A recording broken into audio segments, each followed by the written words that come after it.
رب اشرح لي صدري ويسر لي أمري واحلل عقدة من لساني يفقهوا قولي رب زدني علما اللهم فقهنا في الدين اللهم بارك لنا في أوقاتنا اللهم أخلصنا لوجهك الكريم آمین۔ آج انشاءاللہ ہم پڑھیں گے پارہ 16 سورۃ طٰہٰ آیا نمبر 55 سے۔ کل کی آیات میں ہم دیکھ رہے تھے کہ اللہ سبحانہ و تعالیٰ سے بات مکمل کرنے کے بعد موسیٰ علیہ السلام اب آئے تھے فرعون کے پاس اور فرعون کے ساتھ گفتگو کر رہے تھے کہ کس طرح سے تم غلط کر رہے ہو اور مجھے میرے رب نے بھیجا ہے اور اس نے کیا کیا مجھے حکم دیا ہے۔ پھر اس کے بعد موسیٰ علیہ السلام نے فرعون کو اللہ تعالیٰ کا تعارف دیا۔ مزید فرمایا بسم اللہ الرحمن الرحیم منہا خلقناکم وفیہا نعیدکم ومنہا نخرجکم تارۃ اخری۔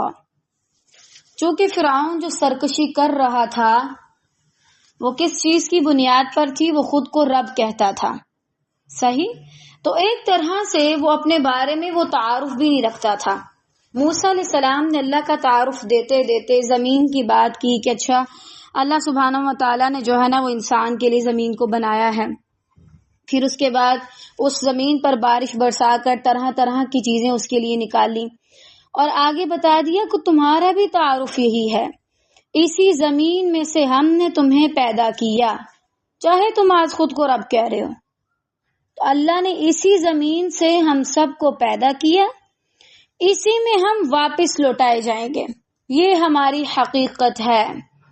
ہم ایک حقیر مٹی سے بنے ہیں اور مٹی میں ہی دوبارہ دب جائیں گے۔ تم نے اپنے ہاتھوں سے لوگوں کو دفنایا ہوا ہے، ظاہر بات ہے، تبھی تو اس نے پوچھا تھا کہ جو لوگ جا چکے ہیں ہمارے آباء و اجداد ان کا کیا ہوگا، ان کے اندر بھی تو یہ کنسپٹ تھا نا۔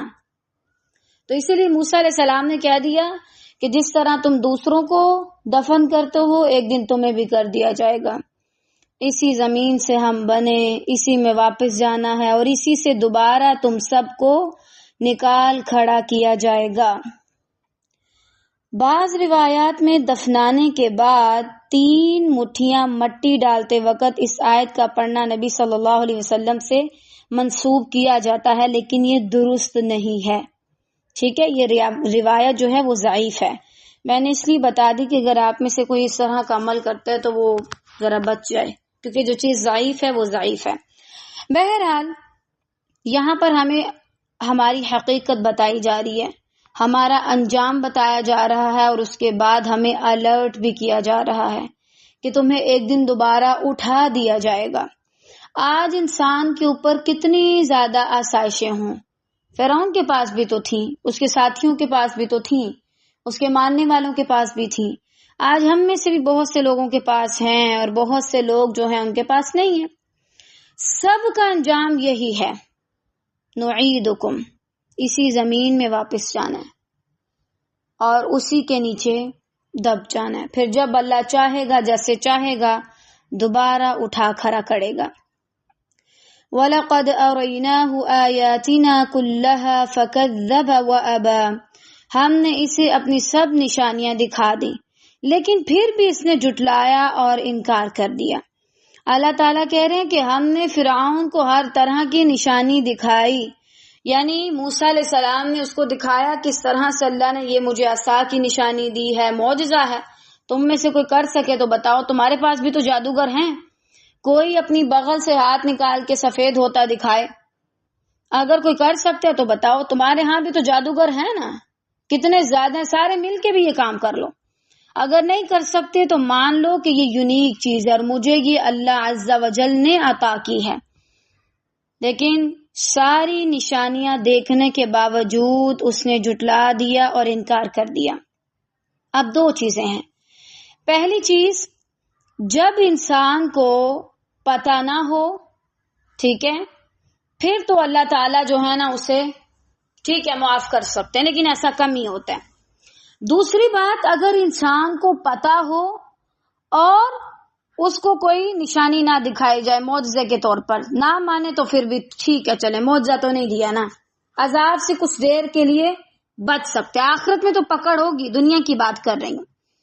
تیسری بات، جب اللہ تعالیٰ آپ کو نشانیاں بھی دکھا دے، معجزات بھی دے دے، پہچان بھی کروا دے، آپ کو علم بھی ہو جائے، اس کے بعد اگر آپ ریجیکٹ کریں، اللہ کی بات کو جھٹلا دیں، تو پھر اللہ تعالیٰ نہیں چھوڑتے.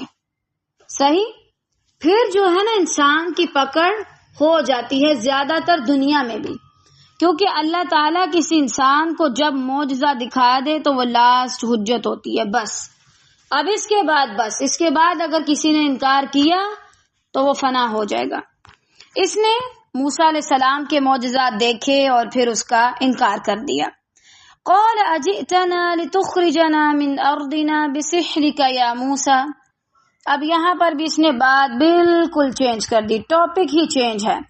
انسان حیران ہو جاتا ہے کہ اچھا اس بات کا اور اس بات کا کیا تک تھا.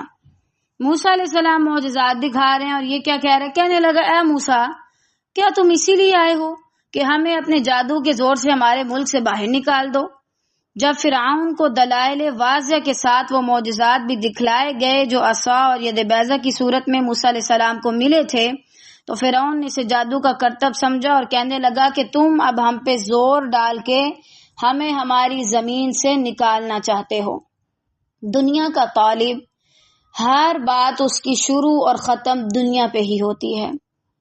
موسیٰ علیہ السلام بار بار اللہ تعالیٰ کی طرف اس کا رجحان کرنا چاہ رہے ہیں، لیکن وہ بار بار پھر اسی طرف آ رہے ہیں اور کہہ رہے ہیں کہ بھائی تم تو میرے سے میری سلطنت چھیننا چاہتے ہو.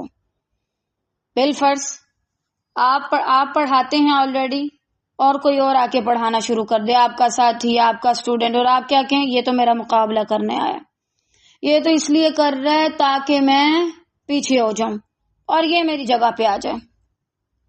اصل میں جو اللہ کے لیے اخلاص کے ساتھ کام کر رہا ہوتا ہے نا، اس کو کرسی چاہیے ہی نہیں ہوتی، اور نہ ہی اس کے پاس اتنا ٹائم ہوتا ہے زندگی میں کہ وہ یہ سلطنتیں سنبھالتا پھرے، وہ کرسیاں سنبھالتا پھرے. اس کے پاس اتنا ٹائم ہی نہیں ہوتا. اگر اس کو وہ مل بھی رہی ہو تو اس کا زیادہ تر وقت کام کرنے میں گزر جاتا ہے. لیکن جو دنیا کا طالب ہے اور جس کے پاس دنیا ہے آلریڈی، کوئی مقام ہے، مرتبہ ہے، شہرت ہے، تو پھر اگر اس کے سامنے کسی اور کو زیادہ ملے تو وہ واقعی میں پریشانی میں مبتلا ہو جاتا ہے. اس کو ڈر لگ جاتا ہے ہائے یہ مجھ سے نہ چھین لے، ایسے نہ ہو کہ لوگوں کا دھیان مجھ سے ہٹے اور اس کی طرف چلا جائے. فرعون کو بھی یہی ڈر لاحق ہوا کہ بھائی سب پہلے واہ واہ کرتے تھے، مجھ سے ڈرتے تھے اور کہتے تھے بھائی یہ جو فرعون ہے ہمارا رب ہے، سارا کچھ کر سکتے ہیں. جبکہ آج کیا ہو گیا؟ آج تو موسیٰ ایسی معجزات دکھا رہا ہے جو میں نے کبھی پہلے دیکھے ہی نہیں. اب وہاں ارد گرد سارے دیکھ رہے ہیں، وزیر مشیر، تو وہ ظاہری بات ہے پھر موسیٰ علیہ السلام کو ہلکے میں تھوڑی لیں گے، سمجھیں گے کہ بھائی ہاں واقعی اس کے پاس نشانیاں ہیں، معجزات ہیں. موسیٰ علیہ السلام نے ان سب کا فوکس، فرعون نے سب کا فوکس موسیٰ علیہ السلام سے ہٹوانے کے لیے بات کر دی کہ دیکھو اب یہ کیا کچھ کر رہا ہے، صرف کس وجہ سے؟ تاکہ تمہیں یہاں سے نکالے اور خود آ کے یہاں پہ حکمرانی کرے. حالانکہ ان کے ذہن میں ایسی کوئی بات ہی نہیں تھی، وہم و گمان میں بھی نہیں تھا. اس سے پہلے بھی اللہ تعالیٰ کے ساتھ جب ان کا کلام ہوا تو اس دوران بھی کوئی ایسی بات نہیں ہوئی کہ ہاں میں نے جا کر جو ہے نا وہ اب سلطنتیں سنبھالنی ہے. داعی دین کا کام اور ہوتا ہے، لیکن جو باقی سارے ہوتے ہیں وہ یہی سمجھتے ہیں یہ شہرت چاہتا ہے، نام چاہتا ہے، یہ پتہ نہیں کیا ہی بن گیا. ایسی باتوں کو اگنور کرنا چاہیے. فَلَنَأْتِيَنَّكَ بِسِحْرٍ مِثْلِهِ فَاجْعَلْ بَيْنَنَا وَبَيْنَكَ مَوْعِدًا لَا نُخْلِفُهُ نَحْنُ وَلَا أَنْتَ مَكَانًا سُوًى. اب جب ایک انسان کسی کا مقابلہ نہیں کر سکتا، اس کو اس وقت جواب نہیں دے سکتا، پھر وہ واقعی میں سازشیں چلتا ہے، پلاننگ کرتا ہے. آخر ایسا کیا ہو سکتا ہے کہ میں اس کو ہرا دوں، میں اس کو پیچھے کر دوں. فرعون نے بھی ایسے ہی سوچا، کہنے لگا اچھا ابھی تو مجھے نہیں آ رہا اس کا جواب، لیکن اچھا ہم بھی اب تمہارے مقابلے میں اسی طرح کے جادوگر لے کے آئیں گے. ہمارے پاس تو نہیں ہے فی الحال، مجھے کوئی نظر نہیں آ رہا کون ہے، لیکن ہوں گے یہاں بھی. اب میں تمہارے پاس ایسے جادوگر لے کے آؤں گا جو تمہارا مقابلہ کریں گے، بالکل تمہارے جیسے ہوں گے، لیکن کسی کی نقل کرنے سے محض کوئی وہ انسان نہیں بن جاتا. جو خاصہ اللہ نے ایک انسان کو دیا ہے وہ اسی کے پاس ہے. بس تو ہمارے اور اپنے درمیان ایک وعدے کا وقت مقرر کر لے، فکس کر دو ایک ڈے، اور اس کے اندر ہم بھی آ جائیں گے اور تم بھی آ جاؤ. نہ ہم اس کی خلاف ورزی کریں اور نہ تم. صاف میدان میں مقابلہ ہو جائے، یعنی بڑا سا میدان رکھیں گے اور اس کے اندر سارے آئیں گے، ساری عوام دیکھے گی اور اس دن تمہارا سچ کھول کے سامنے آ جائے گا.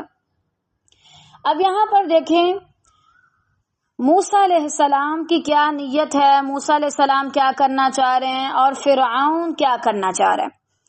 اصل میں نا ہم انسانوں کے اندر اس لحاظ سے بہت زیادہ بخل پایا جاتا ہے، ہم کسی کو خود سے بڑا مانتے ہی نہیں ہیں. ہم نہیں چاہتے کہ ہم کسی کو یہ احساس دلوائیں کہ ہاں بھائی میں نے تمہیں بڑا مان لیا. بھائی میں تو تمہیں بڑا نہیں مانتی، میں نہیں مانتی کہ تم میرے سے زیادہ ہو کسی چیز میں. پھر جب ایک انسان کسی کو بڑا نہیں مانتا، دوسری بات ایک چیز اللہ نے کسی اور انسان کو دی لیکن اس میں ہم دونوں کا فائدہ ہم دونوں اٹھا سکتے ہیں. علم ہے ایک انسان کو ملا، وہ مجھے سکھا رہا ہے، دونوں کو فائدہ ہو رہا ہے. پیسہ ہے میرے بہن بھائیوں کو بھی مل گیا، ٹھیک ہے، دونوں کو تھوڑا بہت فائدہ ہو جائے گا، لیکن اللہ نے اس کو دیا. اب اگر میں اس تھوڑے سے فائدے کو چھوڑ کے بولوں نہیں مجھے وہ چیز چاہیے تھی جو اللہ نے تمہیں دی ہے، جب ہم راضی نہیں ہوتے، ہم مانتے نہیں، ہم قبول نہیں کرتے کہ اللہ نے یہ چیز اس کو دی ہے، ہم اس کا رتبہ نہیں مانتے، پھر ہم آتے ہیں اس چیز پر جس پر ابھی فرعون آیا تھا، مقابلے بازی. اچھا وہ مجھ سے زیادہ اچھا لکھ سکتی ہے، دیکھنا اب میں اس سے بھی اچھا لکھوں گی. وہ مجھ سے زیادہ اچھا پڑھ سکتی ہے، دیکھنا اب میں اس کو بھی پیچھے چھوڑ جاؤں گی. آگے جانا بہت اچھی بات ہے، لیکن دوسروں کو گرا کے آگے جانا یہ کوئی عقل مندی نہیں ہے، اور نہ ہی آگے جانا ہے. آگے آپ جا بھی جائیں گے نا، چلے بھی جائیں گے، تو آگے جا کر آپ کو وہ خوشی حاصل نہیں ہوگی جو کسی کا ساتھ دے کے جاتے ہیں. ٹھیک ہے نا، تو ہمیشہ انسان کو قبول کرنا چاہیے. اب دیکھیں اگر فرعون اتنی سی بات مان لیتا، ٹھیک ہے اللہ نے موسیٰ کو مجھ پہ فضیلت دی ہے، ٹھیک ہے میرا منہ بولا بیٹا تھا، میں نے اس کو پالا ہے، میں نے اس کی پرورش کی ہے، ٹھیک ہے اللہ نے اس کو اتنا رتبہ دیا ہے، صحیح بات تو کہہ رہے مان لوں، لیکن کہاں ہم مانتے ہیں ہم انسان نہیں مانتے، ہم ضد پہ اڑ جاتے ہیں. تمہیں کیوں دیا اللہ نے، مجھے کیوں نہیں دیا. ٹھیک ہے نا، دو رویے ہونے چاہیے. نہ تو ایک استاد کو اتنا بخیل ہونا چاہیے کہ وہ کہے کہ اچھا میرا اسٹوڈنٹ مجھ سے آگے نہ جائے، اور نہ ہی اسٹوڈنٹ اتنے ہوں کہ وہ استاد کو استاد ہی نہ مانے اور کہ ہاں ان کو تو کچھ نہیں آتا، بس سیکھو ان سے اور جاؤ، ہم کیوں ان سے سیکھیں، ہم جا کے خود پڑھیں گے. دونوں چیزیں غلط ہیں. جہاں پر اللہ نے آپ سے زیادہ کسی کو رتبہ، کسی کو مال، کسی کو شہرت، کسی کو مقام، کسی کو علم، کسی کو فہم، کسی کو کوئی بھی چیز دے دی ہے، آپ اسے قبول کریں. آپ نہیں کریں گے تو ساری زندگی آپ جلتے کرتے رہیں گے، تعلقات بھی آپ کے خراب ہوں گے. اب اگر اس طرح نہ ہو تو پھر انسان مقابلے بازی پر آ جاتا ہے، اور مقابلے بازی جب دو بھائیوں میں آ جائے نا تو پھر حابیل قابیل والا واقعہ ہو جاتا ہے. کوئی ایک جو ہے نا وہ دوسرے کو جان سے ہی مار دیتا ہے. یہاں بھی فرعون کیا کر رہا ہے، ایک مقابلے کے لیے دن رکھ دیا، کہا میں نہیں مانتا تمہاری فضیلت، تمہاری کسی برتری کو، میں تو کیا کروں گا، مقابلہ کروں گا تمہارے ساتھ اور تمہیں ہرانے کی ہر ممکن کوشش کروں گا. لہٰذا دن فکس ہو گیا، اناؤنسمنٹ کی گئی، کہا گیا ہاں بھائی جتنے بھی جادوگر ہیں سارے آ جاؤ، جو بھی جادو جس کو آتا ہے نا آ جاؤ، جس کو نہیں آتا وہ سیکھ لے. کیوں؟ کیونکہ جس نے اچھا جادو کا کرتب دکھایا اور موسیٰ کو ہرا دیا تو فرعون اسے اپنے معزز لوگوں میں شامل کرے گا. یہ ہم انسانوں کی نا بڑی ایک آپ کہنے عجیب سی نیچر ہے کہ جہاں جس کے پاس اگر کوئی زیادہ مقام رتبہ ہے نا تو ہم اس کے پھر ایسے پیچھے لگتے ہیں کہ اس کے لیے ہر غلط کام بھی کر لیتے ہیں. یعنی ہر معاملے میں ہم شدت پسند ہے، اعتدال ہمارے اندر ہے ہی نہیں ہے. صحیح، تو اعتدال پسند ہونا چاہیے. اب یہاں پر موسیٰ علیہ السلام نے وہ دن جو ہے وہ فکس کر دیا اور کہا گیا کہ ٹھیک ہے آپ لوگوں کو جو ہے فرعون کا مزید قرب ملے گا، اچھی باری رقم آپ کو ملے گی، اچھی خاصی رقم، آ جاؤ میدان میں. قال موعدكم يوم الزینة وأن يحشر الناس ضحا. موسیٰ علیہ السلام نے جواب دیا کہ زینت اور جشن کے دن کا وعدہ ہے، یہ ان کے ہاں نا کوئی دن تھا جو منایا جاتا تھا میلے کا یا جشن وغیرہ کا، جسے وہ عید کے طور پر مناتے تھے. کہنے لگے ٹھیک ہے، چونکہ اس دن لوگوں کو اکٹھا کرنا بھی آسان ہے، سارے آ جاؤ. اور یہ کہ لوگ دن چڑھے ہی جمع ہو جائیں، یعنی وہ صبح جلدی اٹھتے تھے. صحیح. ان کے اندر کچھ چیزیں تھیں جو ایسی کہ وہ صحیح ہیں، اچھی ہیں. جیسے پیچھے ابھی فرعون نے یہ بھی کہا نا کہ نہ تم خلاف ورزی کرو اور نہ ہم. ایک طرح سے جو ہے نا وہ وعدے کی پختگی کا اندازہ ہوتا ہے کہ جو ٹائم فکس کیا اس کی خلاف ورزی ہم بھی نہیں کریں گے، تم بھی نہیں کرو گے، سامنے آئیں گے اسی وقت آئیں گے. اور دوسرا صبح سویرے آگ چلے. فتولى فرعون فجمع كيده ثم اتى، پس فرعون لوٹ گیا اور اس نے اپنے ہتھ کنڈے جمع کیے، پھر آ گیا. پہلے لوٹ گیا، واپس گیا، اپنے سارے ہتھیار وغیرہ جمع کیے، کیدہ چالیں وغیرہ چلی. جب اس کی ساری پلاننگ ہو چکی تو پھر وہ آیا. قال لهم موسى ويلكم لا تفتروا على الله كذبا فيسحتكم بعذاب وقد خاب من افترى. موسیٰ علیہ السلام نے ان سے کہا تمہاری شامت آ چکی ہے، اللہ تعالیٰ پر جھوٹ اور افترا نہ باندھو کہ وہ تمہیں عذابوں سے ملیا میٹ کر دے. یاد رکھو وہ کبھی کامیاب نہیں ہوگا جس نے جھوٹی بات گڑ دی. جب فرعون اجتماع گاہ میں جادوگروں کو مقابلے کی ترغیب دے رہا تھا اور ان کو انعامات اور قرب خصوصی سے نوازنے کا اظہار کر رہا تھا تو موسیٰ علیہ السلام نے بھی مقابلے سے پہلے انہیں واعظ کیا اور ان کے موجودہ رویے پر ان کو اللہ تعالیٰ سے ڈرایا، اللہ کے عذاب سے ڈرایا. کیونکہ دیکھیں فرعون اتنا کانفیڈنس کے ساتھ آ رہا تھا نا کہ بھائی ہاں میں تو سچا ہوں. کہاں یہ اکیلا موسیٰ اور کہاں یہ 70,000 کی عوام. موسیٰ تو آج ہار ہی جائے گا، لہٰذا میرا جو معاملہ ہے نا رستے کا کانٹا وہ معاذ اللہ ہٹ جائے گا. تو موسیٰ علیہ السلام نے نصیحت کی. اب دیکھیں ایک داعی دین کا نا اصل مقصد یہی ہوتا ہے. موسیٰ علیہ السلام چاہتے تو ان کو ان کے حال پہ چھوڑ دیتے اور بس کہتے ٹھیک ہے میں معجزہ دکھا دوں گا، کیونکہ انبیاء کا جو اصل مقصد ہے وہ واعظ و نصیحت ہے. ٹھیک ہے، ان کا یہ مقصد نہیں کہ بس وہ معجزے دکھا دیں. کرامت تو نارمل چیز ہے. آج کل اگر آج سے کوئی 200 300 500 سال پہلے والا کوئی بندہ اٹھ کے آئے اور آج کوئی اس طرح ہاتھ سے موبائل چلائے اور دوسری جگہ پہ میسج پہنچا دے تو ہاں وہ شاید ہمیں بھی کوئی جادوگر سمجھنے لگ جائے کہ بھائی یہ کیسی کرامت کر رہا ہے، یہ تو ناممکن ہے. ٹھیک ہے نا. لیکن اصل مقصد کیا تھا انبیاء کا؟ واضح نصیحت کرنا. موسیٰ علیہ السلام میدان میں ہیں، ہو سکتا ہے ان کے دل میں خوف بھی آ رہا ہو کہ ہاں اتنی بڑی جماعت کے ساتھ میں نے مقابلہ کرنا ہے. ظاہری بات ہے تھوڑا بہت تو انسان گھبراتا ہی ہے نا. اس کے باوجود اپنا مشن نہیں چھوڑا، اپنے کام پہ مسلسل لگے ہوئے ہیں، مسلسل اپنا کام کر رہے ہیں. ان کو ڈرایا کہ دیکھو جو بھی شخص جھوٹی بات گڑ لے گا وہ کبھی کامیاب نہیں ہوگا. تم نے آج کہہ دیا کہ ہاں بھائی میں کامیاب ہو جاؤں گا، یا معاذ اللہ موسیٰ تم جھوٹے ہو، یہ کوئی معجزہ شوزہ نہیں، تم تو خود سے لگے ہوئے ہو. تو جو بھی شخص صحیح بات کو جھٹلائے گا یا جھوٹی بات کا ساتھ دے گا وہ کبھی کامیاب نہیں ہو سکتا. تم چاہے کتنے بھی زیادہ کانفیڈنٹ ہو کہ بھائی ہاں میں ہی جیتوں گا، لیکن کبھی وہ انسان جیتا ہی نہیں آج تک. یہ تاریخ ہے. جس نے اللہ کے بارے میں کوئی جھوٹی بات گڑی ہو، جو نہ حق پر ہوتا ہے وہ کبھی نہیں جیت سکتا.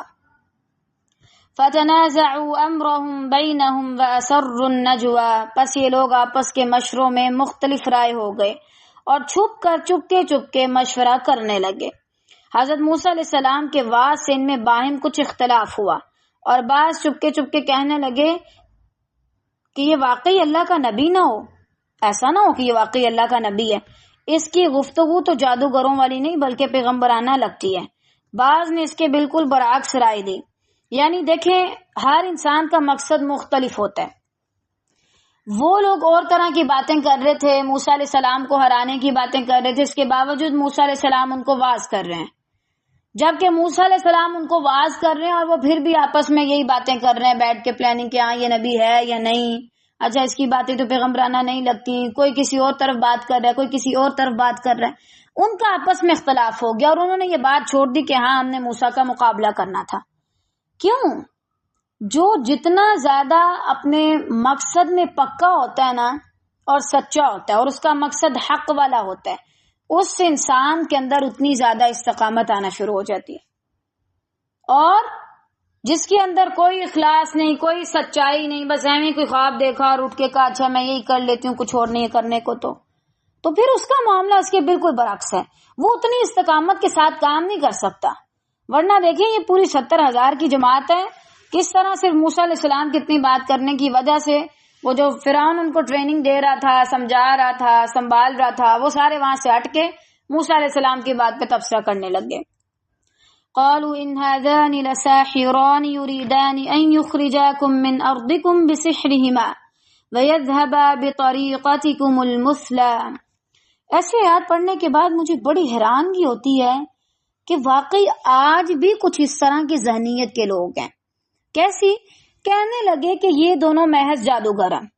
بعض نے کئی رائے دی، کوئی کسی طرح کی رائے کی بات کر رہا ہے، کچھ نے کہا یہ دونوں نا صرف جادوگر ہیں اور کچھ نہیں ہے، اور ان کا پختہ ارادہ ہے کہ اپنے جادو کے زور سے تمہیں تمہارے ملک سے نکال باہر کریں اور تمہارے بہترین مذہب کو برباد کریں۔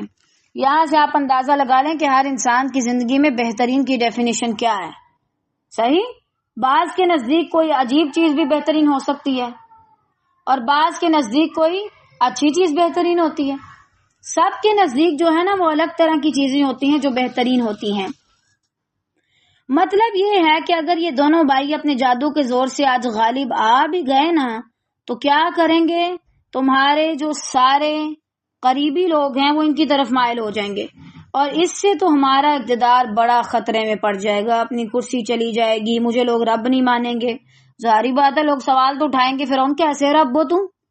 70,000 کی ٹیم کو نہیں جتوا سکے اور کہاں یہ اکیلا جیت گیا؟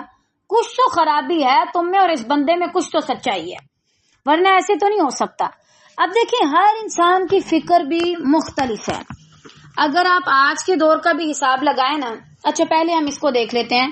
موسیٰ علیہ السلام کی فکر کچھ اور تھی اور ان جادوگروں کی فکر کوئی اور تھی، ٹھیک ہے؟ حالانکہ دونوں ایک ہی چیز پر جمع ہوئے ہیں، ایک ہی میدان میں ہیں، دونوں آمنے سامنے کھڑے ہیں، دونوں انسان ہیں، ایک ہی دور میں رہ رہے ہیں، اس کے باوجود ایک کی سوچ اس طرف جا رہی ہے اور ایک ہی اس طرف۔ ایک کو ڈر ہے کہ کہیں میری کرسی نہ چلی جائے، میرا اقتدار نہ چلا جائے، میرے مذہب کو کوئی برباد نہ کر دے، یعنی جو مجھے لوگوں نے رب ماننا ہوا ہے کہیں ایسے نہ ہو کہ میرے رب ماننے سے انکار کر دیں، پھر میں کدھر جاؤں گا، اس سے کام کرواؤں گا، ٹھیک ہے نا؟ اس کے بعد موسیٰ علیہ السلام کی اپنی فکر تھی، موسیٰ علیہ السلام کی اپنی سوچ تھی کہ ہاں ٹھیک ہے جیتا میں تو لوگ ایمان لے آئیں کہ کچھ تو لائیں گے، اور وہ اپنا کام کر رہے ہیں۔ اسی طرح ہم لوگوں کی بھی جب اس طرح کی کوئی سچویشن آتی ہے تو ہم سب کے بھی خوف الگ الگ ہوتے ہیں۔ آج کل جو حالات ہیں، کچھ لوگوں کا خوف ہوگا اچھا میں دین کا کام کیسے کروں گی، کچھ کا ہوگا اچھا میں کھانا کہاں سے کھاؤں گی، کچھ کا ہوگا اچھا میں دنیا کیسے گھوموں گی، کچھ کا کوئی مقصد ہوگا، کوئی خوف ہوگا۔ جو ہمارا مقصد ہوتا ہے نا وہی ہمارا سب سے بڑا خوف ہوتا ہے۔ کوئی کہے گا اچھا اگر انٹرنیٹ بند ہو گیا تو پھر میں کلاسز کیسے لوں گی، ٹھیک ہے نا؟ کوئی کہہ رہا ہے اچھا اگر انٹرنیٹ بند ہو گیا تو میں ویڈیوز کیسے اپلوڈ کروں گی، میں اسنیپ چیٹ کیسے بھیجوں گی، میں اسٹیٹس کیسے لگاؤں گی، میں اپنی دوست سے کیسے بات کروں گی، میں گھر والوں سے کیسے بات کروں گی۔ جس انسان کا جو مقصد ہے اس کے خوف بھی اس کے آس پاس کے ہوتے ہیں۔ یہی وجہ فرعون کا جو مقصد تھا اس کے خوف بھی ویسے تھے، موسیٰ علیہ السلام کا جو مقصد تھا تو ان کی سوچ بھی ویسی تھی، ٹھیک ہے نا؟ تو اپنے مقصد پہچانے اور اپنے خوف بھی پہچانے۔ آج کے دور میں ان حالات میں آپ جن جن چیزوں کے بارے میں ڈر رہے ہیں نا وہ آپ کے سینٹر آف لائف ہے، آپ کی زندگی کا وہ مرکز ہے، ذرا دیکھیں وہ کیا ہے، ٹھیک ہے؟ فَأَجْمِعُوا كَيْدَكُمْ ثُمَّ أْتُوا صَفًّا وَقَدْ أَفْلَحَ الْيَوْمَ مَنِ اسْتَعْلَىٰ۔ یہ لوگ باتیں کر رہے تھے کہ بھائی موسیٰ علیہ السلام تمہیں نکال دے گا اور تمہاری جگہ خود آ کے لیڈر بن جائے گا، اور موسیٰ علیہ السلام کو اس کی پرواہ بھی نہیں ہے۔ مومن اور اللہ کو ماننے والا، آخرت کا چاہنے والا، اللہ کے چہرے کے دیدار کا خواہش مند، دنیا کو جوتی کی نوک پہ بھی نہیں رکھتا۔ اس کی نظر میں دنیا دنیا جیسی حقیر اور کوئی چیز ہی نہیں ہوتی. کیوں؟ کس کو سجاؤں میں جس میں میں نے رہنا ہی نہیں ہے؟ کس کمرے کو سجاؤں جس میں ہمیشہ کے لیے نہیں رہوں گی؟ کس گھر میں روغن شوگن کرواتی رہوں اور ٹائلیں لگواتی رہوں جس گھر میں نے کبھی رہنا ہی نہیں؟ کچھ سالوں کے لیے فقط. اللہ تعالی ہمیں سمجھ عطا کرے. تو تم بھی آج اپنا کوئی داؤ اٹھا نہ رکھو، یعنی تم بھی چالیں چلو، پھر صف بندی کر کے آؤ. جو آج غالب آ گیا وہی بازی لے گیا. پہلے کہہ رہے ہیں اے موسیٰ آؤ تم بھی اپنی چالیں چلو، جس طرح ہم آپس میں باتیں کر رہے ہیں تم بھی کوئی پلاننگ کرو، بادشاہت کرو، تم نے کس طرح سے جیتنا ہے. اس کے بعد صف در صف آ جاؤ. یا پھر یہ موسیٰ علیہ السلام کا قول ہو سکتا ہے، ٹھیک ہے، کہ تم سب اپنی چالیں چلو اور پھر صف میں آؤ. جو آج غالب آ گیا وہی بازی لے جائے گا، وہی بلند ہے. ٹھیک ہے، اگر میں جیتا تو میں سچا، اور جو جیت گیا بلندی اسی کو ملے گی. اگر تم جیتے تو تم سچے، پھر بلندی تم لے جاؤ گے. ٹھیک ہے نا. ہم معاملہ نتیجے پہ چھوڑتے ہیں. جس کا نتیجہ اچھا آیا، جو جیتا، اس کا مطلب وہ سچا ہوا.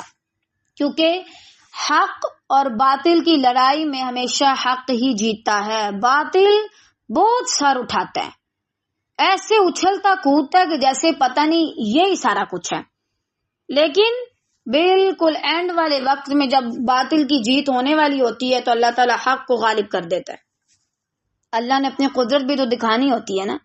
قالوا یا موسیٰ اما ان تلقی و اما ان نکون اول من القا. کہنے لگے اچھا موسیٰ، یا تو تم پہلے ڈالو اپنے ہتھیار، عصا ڈالو، یا پہلے ہم ڈالنے والے بن جائیں. ٹھیک ہے، پہلے تم کرو یا پہلے ہم کریں. موسیٰ علیہ السلام نے بہت عقل مندانہ جواب دیا. قال بل القوا، جواب دیا کہ نہیں، تم ہی پہلے ڈالو. یہاں سے ہمیں ایک اصول سمجھ آتا ہے. اگر کبھی کوئی ایسا انسان جو تھوڑی سی غلطی پر ہو، یا جس کا مذہب آپ سے چینج ہو، اور آج کے دور میں تو آپ مسلک بھی کہہ سکتے ہیں، ٹھیک ہے، عقیدے اس کے آپ سے الگ ہوں، لیکن آپ کا شرع صدر ہو کہ ٹھیک ہے میں حق پر ہوں. صحیح ہے، کئی چیزیں تو ایسی ہیں، بالفرض آپ کسی ایتھیسٹ کے ساتھ بات کر رہے ہیں تو کبھی بھی سٹارٹنگ خود نہ کریں، پہلے اس کو بولنے دیں، اس کے سوالات سنیں، اس کو کرنے دیں جو بھی وہ کرنا چاہتا ہے.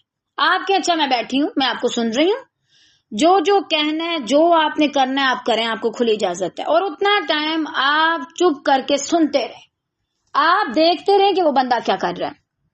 اس سے کیا ہوگا، آپ کو اگلے بندے کی نیچر سمجھ آ جائے گی، آپ کو اچھا سمجھ آنا شروع ہو جائے گا کہ میں اس کو کس طرح سے جواب دے سکتی ہوں. ٹھیک ہے، اور ہو سکتا ہے اکا دکا آپ اس کی کمزوریاں بھی پکڑ لیں. ٹھیک ہے نا. حکمت جو ہے نا، سمجھداری، وہ پہلے دیکھنے میں ہے، خاموشی میں ہے. میں خاموش رہوں، دوسرے کو سنوں، اس سے مجھے زیادہ سمجھ آئے گا. کہاں یہ کہ اچھا میں جاؤں اور میں جاتی شروع کر دوں، میں حق پر ہوں، میں پہلے میں کروں گی، حق کا پہلا نمبر. قطعاً نہیں، حق کا تو پہلا نمبر ہے بھائی، طریقہ بھی ہوتا ہے. پہلے دوسرے کو کرنے دو، پھر اپنا ہتھیار ڈالو، پھر خود کرو. ٹھیک ہے. اب تو موسیٰ علیہ السلام کو یہ خیال گزرنے لگا کہ ان کی رسیاں اور لکڑیاں ان کے جادو کے زور سے دور بھاگ رہی ہیں. قرآن کے ان الفاظ سے معلوم ہوتا ہے کہ رسیاں اور لاٹھیاں حقیقتاً سانپ نہیں بنی تھیں، بلکہ جادو کے زور سے ایسا محسوس ہوتا تھا. اور یہی حقیقت ہے. جادو اصل میں جو ہے نا وہ آنکھوں پہ ہوتا ہے. وہ قرآن مجید کی ایک آیت میں آتا ہے نا، اس کا حصہ کچھ یوں کر کے سحروا اعین الناس، سحر زدہ کر دی گئی، جادو کر دیا گیا لوگوں کی آنکھوں پر. یعنی حقیقت ہوتی ہے لیکن معجزات کی. جادو کی حقیقت اس طرح سے نہیں ہوتی جیسے دکھائی جاتی ہے، وہ صرف آنکھوں کا دھوکہ ہوتا ہے. جادو اصل میں انسان کی آنکھوں پر کیا جاتا ہے. ٹھیک ہے، یعنی اس کو نظر کچھ آنا شروع ہو جائے. جادو کی بھی کئی قسمیں ہیں نا، ابھی جس قسم کی میں بات کر رہی ہوں، یعنی آپ کسی کو کچھ ایسا دکھائیں کہ وہ حیران ہو جائے، الگ سی چیز کوئی عجوبہ سا، تو اس کا آنکھوں پر ہوتا ہے. سحروا اعین الناس سے ہم اس کی دلیل لے سکتے ہیں. بہرحال تاہم اس کا اثر یہ ضرور ہوتا ہے کہ عارضی اور وقتی طور پر دیکھنے والوں پر ایک دہشت سی طاری ہو جاتی ہے کہ ہائے اتنے زیادہ سانپ. خود امیجن کرے بھائی، اگر 70,000 کی عوام نے رسیاں اور لاٹھیاں پھینکی ہیں، ایک بندے نے ایک بھی پھینکی ہو، اور آپ کے سامنے 70,000 سانپ دورے ہوئے آ رہے ہیں، تو کیسے انسان کو محسوس ہو سکتا ہے نا، کیسے دہشت طاری ہو سکتی ہے. لیکن یہاں پر چونکہ یخیلو کا لفظ یوز کیا گیا ہے تو یہ تخیل کے معنی میں ہے، جس کی حقیقت نہیں ہوتی، لیکن انسان اپنی امیجنیشن میں اس کو ایسے ہی سمجھتا کہ جیسے یہ حقیقت ہے. بہرحال انہوں نے دیکھا فَأَوْجَسَ فِي نَفْسِهِ خِيفَةً مُوسَى، بس موسیٰ علیہ السلام نے اپنے دل ہی دل میں ڈر محسوس کیا، لیکن اس کو باہر نہیں نکالا. اللہ تعالیٰ نے انسان کو ایسی ایسی طاقت دی ہے کہ اگر وہ اپنا ڈر چھپانا چاہے تو چھپا سکتا ہے. انسان کا خود پر اتنا تو سیلف کنٹرول ہونا چاہیے کہ بھائی کم از کم وہ خود کو سنبھال سکے. کسی بھی حال میں اگر آپ ڈر رہے ہیں اور آپ پینک شروع کر دیں، اونچی اونچی چیخنا، چلانا، بھاگنا، تو یقین کریں جو نہیں ہونا وہ بھی ہو جائے گا. وہ شاید اس چیز سے تو آپ نہ ہلاک ہوں، لیکن اس طرح کا رویہ رکھنے سے شاید آپ ہسپتال پہنچ جائیں.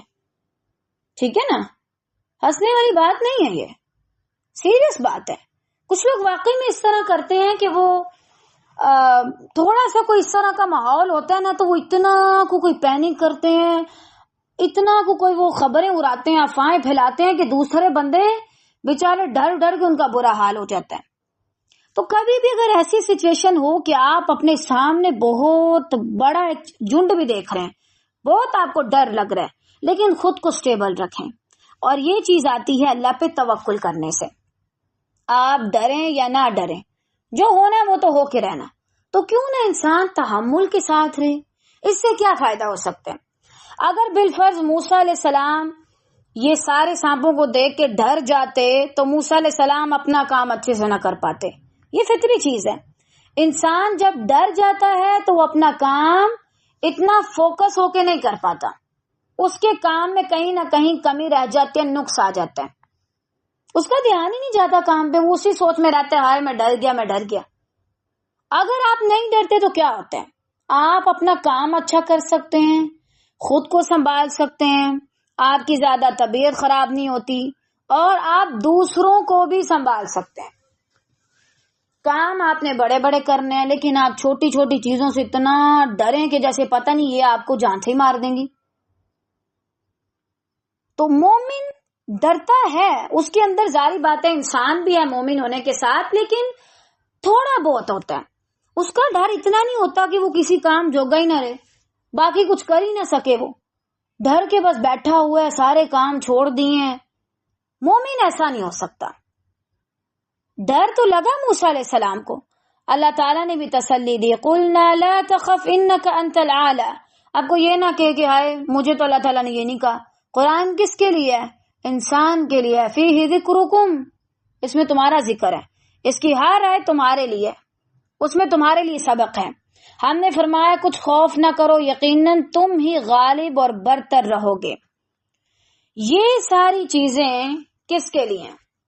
جو بھی انسان حق پر ہے، توحید اس کی پکی ہے، اللہ کے راستے پر ہے، صراط مستقیم پر ہے، اس کو ڈر والا کتنا بھی ماحول بنا کے ڈرا دو وہ غالب رہے گا. جو مسلمان ہے، اللہ کو ماننے والا ہے، وہ غالب ہے. آپ دیکھیں آج کے دور کا اگر آپ حساب لگائیں تو کم از کم بھی نا ایک بندے کو 70,000 نہیں جائے گا، یعنی مسلمان ایک کو 70,000 کافر ہوں.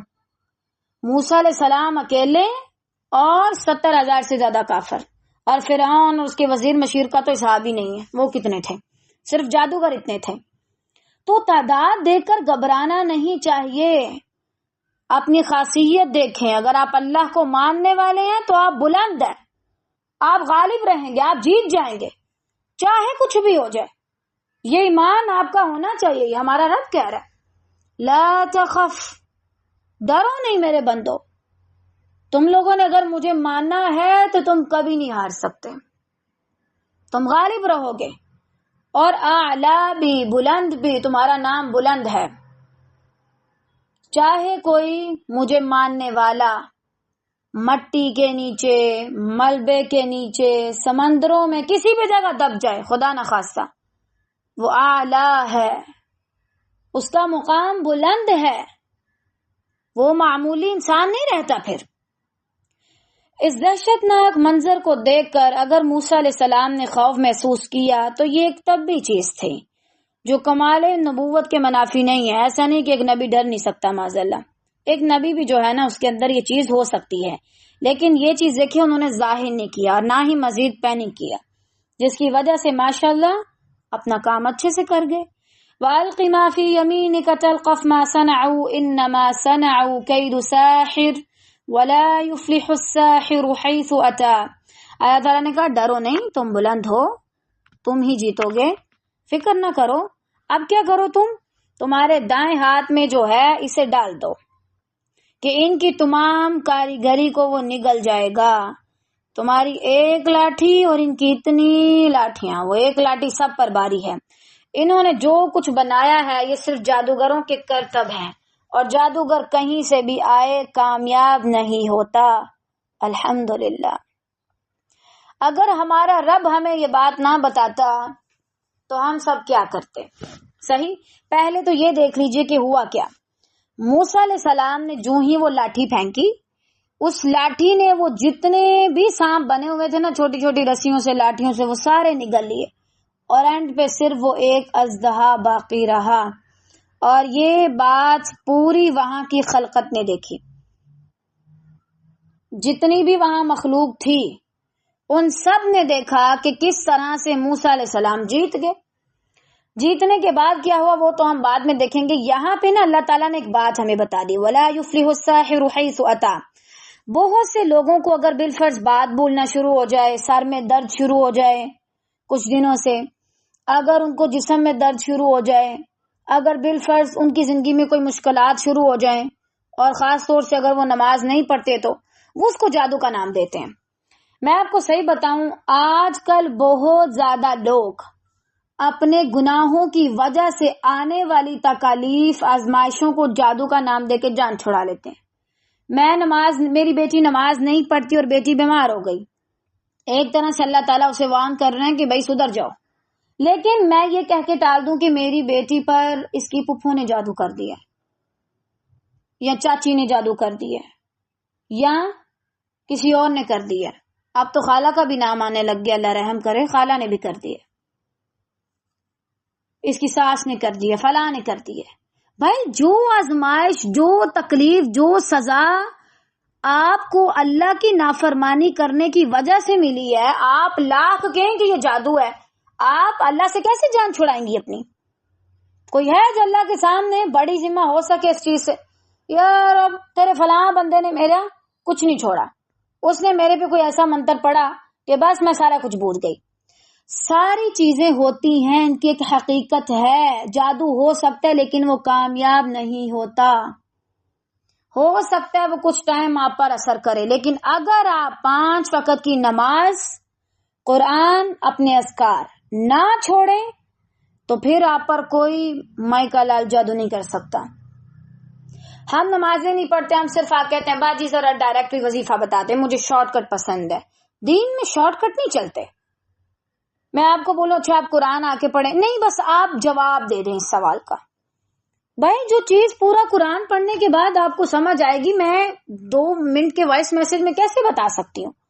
یہ تو آپ مجھے بھی امتحان میں ڈال رہے ہیں۔ میں یہ اپنی بات نہیں کہہ دی، ویسے وہ بات کرنے کا انداز تھوڑا اس طرح ہو گیا کہ میں متکلم کا صیغہ یوز کرنے لگ گئی ہوں۔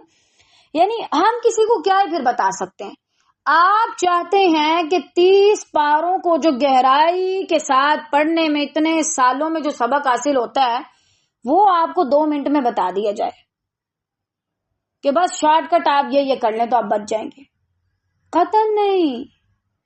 اللہ کے بندو، اللہ خود کہہ رہا ہے جادوگر جہاں سے بھی آئے گا اس کو کامیابی نہیں ملے گی۔ اگر تم خود ہی گناہوں میں پڑے ہوئے ہو تو تمہیں کسی جادوگر کی ضرورت نہیں ہے۔ تمہاری زندگی خود بخود ایک جہنم کی طرف جا رہی ہے، اور جہنم میں کوئی کسی جادوگر کی وجہ سے نہیں جائے گا، اپنی بدعمالی کی وجہ سے جائے گا۔ اور اللہ کی اذن کے بنا کچھ نہیں ہوتا۔ اگر یہاں پر اتنے جادوگروں نے مل کے موسیٰ علیہ السلام کا کچھ نہیں بگاڑ لیا تو کوئی آپ کا کیسے بگاڑ سکتا ہے؟ اس کا مطلب ہے کہ آپ کا اللہ سے زیادہ ان چیزوں پر توکل ہے. آپ کو اللہ پہ اتنا یقین نہیں جتنا آپ کو جادو پہ یقین ہے. موسیٰ علیہ السلام نے اپنی آنکھوں کے سامنے 70,000 کو دیکھا. یہ بار بار میں نام کیوں لے رہی ہوں 70,000 کا؟ تاکہ آپ اس کو محسوس کریں کہ بھائی واقعی کتنی بڑی تعداد تھی.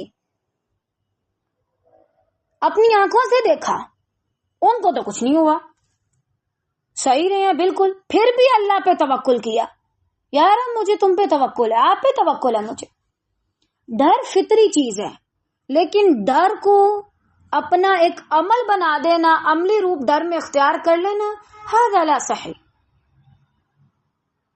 بالکل صحیح نہیں ہے. یہ انسان کو ایسی چیزوں سے بچنا آنا چاہیے. اللہ تعالیٰ نے کہہ دیا بس ہم مان لیں، اپنے سامنے لکھ کے لگا دیں. کبھی بھی اگر آپ کو کہیں درد ہو، کوئی وسوسہ آنا شروع ہو اور آپ کے دماغ میں یہ خیال آنا شروع ہو جائے نا کہ ہائے کہیں مجھ پہ کسی نے جادو تو نہیں کر دیا، تو پھر آپ اپنے اذکار بڑھائیں اور اس آیت کو پڑھیں اور رب پہ یقین رکھیں. کبھی اگر والدہ بھی کوئی چیز کہہ دے نا، ڈاکٹر، بلکہ والدہ کو رہنے دیں، ڈاکٹر کو پکڑیں. اگر آپ ڈاکٹر کے پاس جا کر رپورٹس کرواتے ہیں تو ڈاکٹر بتاتے ہیں آپ بالکل ٹھیک ہیں، آپ کی رپورٹ بالکل صحیح آئی ہیں، تو پھر کیا ہوتا ہے؟ آپ کے دل میں کوئی ڈاؤٹ رہتا ہے، آپ بالکل مطمئن ہو جاتے ہیں. رب پہ بھی ایسا توکل کرنا سیکھ لیں. رب سے ہی کیوں بدگمان ہوتے ہیں؟ رب پہ ہی کیوں آپ شک کرتے ہیں؟ آپ کے اندر سارے ڈاؤٹ اللہ کی طرف سے کیوں آتے ہیں؟ کہیں ایسا نہ ہو جائے، یہ نہیں ہو جائے، وہ نہیں ہو جائے. اگر آپ اللہ کے حق میں کوئی کمی نہیں کر رہے تو مطمئن رہیں، کوئی آپ کا کچھ نہیں بگاڑ سکتا. کیوں؟ آپ اللہ کے ماننے والے ہیں، آپ اللہ کے دوست ہیں. ہمارا کوئی اگر دنیاوی دوست ہو اور کوئی اس کو کچھ کہہ دے، ہم اس کا بھی منہ توڑ دیتے ہیں. کہاں یہ کہ ہم اللہ کے دوست ہیں اور کوئی ہمیں کچھ کہنا چاہے تو کیا اللہ ہمیں کرنے دے گا؟ قطعاً نہیں. اللہ پہ یقین رکھو. آپ کا ایمان اس چیز کا محتاج نہ ہو کہ بھائی اگر کسی اور نے آ کر کچھ کہہ دیے تو بس آپ کا ایمان چلا جائے. ٹھیک ہے؟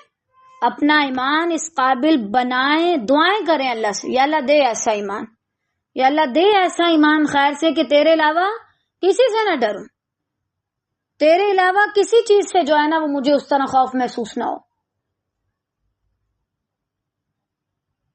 افسوس کی بات ہے ہم ڈرتے بھی اللہ سے نہیں ہیں، باقی چیزوں سے ڈرتے پھرتے ہیں، حالانکہ اصل ڈرنے کی چیز تو اللہ کا عذاب ہے.